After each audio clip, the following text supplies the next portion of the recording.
Bonjour. Donc effectivement, la métrologie, discipline méconnue, voire quelquefois inconnue, et qui pourtant... Pardon ?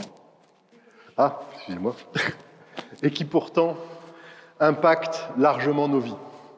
Je vais essayer de vous en parler à travers une série de sauts dans le temps et dans l'espace. Un saut de 5000 ans, on est devant une invention extraordinaire, géniale, l'écriture, probablement largement liée au commerce et aux impôts, et qui favorise évidemment le calcul, la géométrie, etc., connaissances essentielles pour construire des ensembles comme la pyramide de Khéops. Et pour tout cela, il faut mesurer.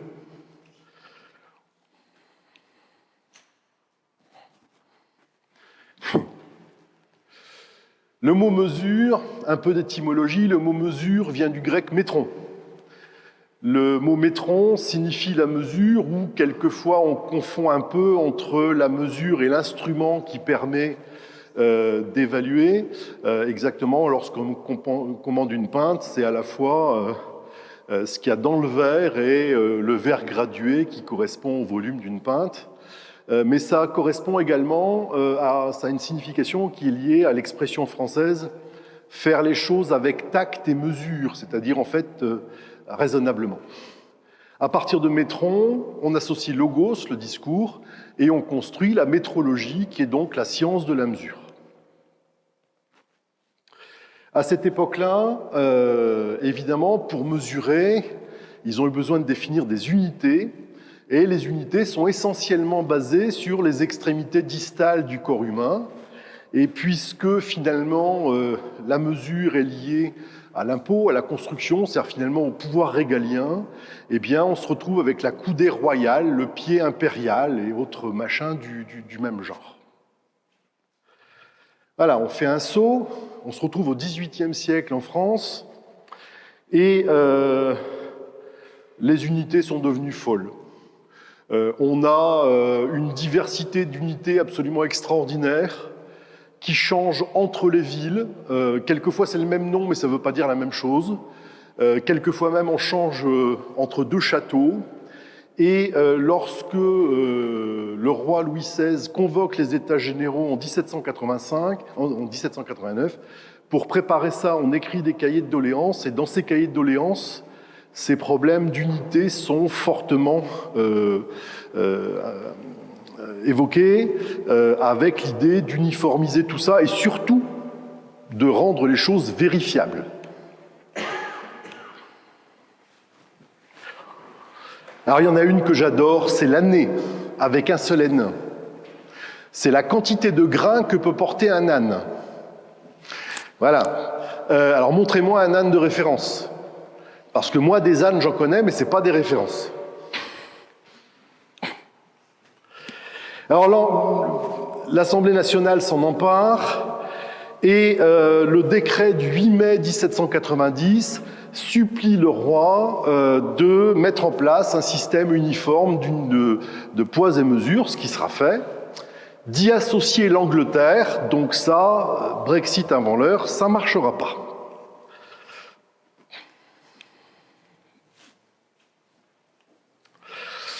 Alors ça, c'est la dimension commerciale, voire fiscale. On a une autre dimension qui est la dimension scientifique. Alors je vais reculer de 50 ans à peu près. On est au milieu du XVIIIe siècle. En 1687, Newton avait démontré par le calcul que la Terre devait être aplatie au pôle. Et donc, vers le milieu du XVIIIe, on organise des expéditions lointaines, et notre héros, Charles-Marie de la Condamine, est un des savants qui part vers le Pérou pour faire de la cartographie et vérifier ça. Il y a aussi des savants anglais. Et un des grands problèmes de l'expédition sera des problèmes d'unité. Et donc, quand la Condamine rentre, il écrit un rapport à l'Académie royale des sciences et en particulier, il suggère d'appuyer les unités sur les constantes fondamentales de la nature. C'est un point clé évidemment parce que les unités passées étaient liées au pouvoir le pied du roi, etc. Et donc là, si c'est lié à des constantes de la nature, eh bien, ça peut être universel. Et donc, son idée, c'est que ça puisse être accepté par tous les peuples et tous les temps, dit-il dans son projet. Et donc, on a les deux piliers de la métrologie, la sincérité des échanges d'un côté, la science et les techniques de l'autre. 1791, on définit le mètre comme la 10 millionième partie du méridien terrestre pris entre le pôle boréal et l'équateur. 1793, on définit le kilo. Mais surtout, 1795, on décide que le système métrique serait un système décimal. C'est-à-dire que l'on baserait les unités, les multiples et les sous-multiples sur un principe d'une base 10. Vous avez le centimètre, le décimètre, le kilomètre, etc. Je pense que le succès du système métrique tel qu'on le connaît est en particulier assis sur ces deux idées, des unités basées sur des constantes de la nature, donc indépendantes de toute forme de pouvoir, et la base 10. Le pouce des anglo-saxons qui fait 25,4 mm, et derrière c'est que des zéros, et donc une unité à sous-multiple du mètre, mais qui n'est pas en base 10. Alors on va faire un saut dans le temps, on remonte un siècle, on est vers 1880 à peu près, on est en pleine révolution industrielle, on a besoin de mesures beaucoup plus fines, on a besoin d'uniformiser les mesures parce que les échanges s'intensifient entre les pays. Et donc, il y a tout un travail qui est réalisé. Et le 20 mai 1875, 17 pays signent la Convention du mètre à Paris, qui en particulier institue le Bureau international des poids et mesures, qui est installé au niveau du pavillon de Breteuil, en région parisienne. Aujourd'hui, 20 mai, c'est la journée mondiale de la métrologie, en anniversaire de cette signature. Alors historiquement, il y aurait une logique à ce que ce soit le 8 mai, c'est le fameux décret du 8 mai 1790, mais bon, on sait bien que le 8 mai, côté européen, c'est l'armistice de la Seconde Guerre mondiale. Donc il y a tout un travail de fait à cette époque-là pour redéfinir mieux les unités, on redéfinit le mètre. Donc en fait, on reprend bien sûr la valeur de l'ancien, le maître des archives, mais avec une technique très affinée, avec ce qu'on appelle un étalon à traits, avec une forme très particulière en X, là comme sur la photo. Et le monsieur qui fait un gros travail là-dessus, c'est Henri Tresca, pardon. C'est Henri Tresca. Et donc aujourd'hui, là, vous êtes assis dans l'amphithéâtre Tresca. On a donné ce nom en hommage au travail de Tresca sur le mètre. On définit, on met en place donc le kilogramme. Alors qu'est-ce qu'on fait ? En Angleterre, on fond des barres de platine iridiée, donc 90% de platine, 10% d'iridium. On taille dans ces barres des cylindres de 39 mm de diamètre et 39 mm de hauteur, qui correspondent en fait à 1 kg selon l'ancienne définition. Ils sont polis, et donc chacun des 17 pays signataires de la Convention du mètre reçoit le sien, et le Bureau international des poids et mesures en reçoit un en particulier qu'on appelle le prototype, qui reste l'unité du kilogramme jusque récemment, j'en reparlerai, et on met des témoins, donc fabriqués au même moment, etc., dans un coffre-fort au niveau du Bureau international des poids et mesures, protégé par des cloches de verre, et ce prototype a été le kilogramme matérialisé jusque très récemment. Et donc, la métrologie est organisée en particulier autour du Bureau international des poids et mesures, structurée à la fin du XIXe siècle. Le Bureau international des poids et mesures est donc une agence finalement intergouvernementale, scientifique, qui est certainement une de celles qui impacte le plus, d'un point de vue international, sur un tas d'aspects.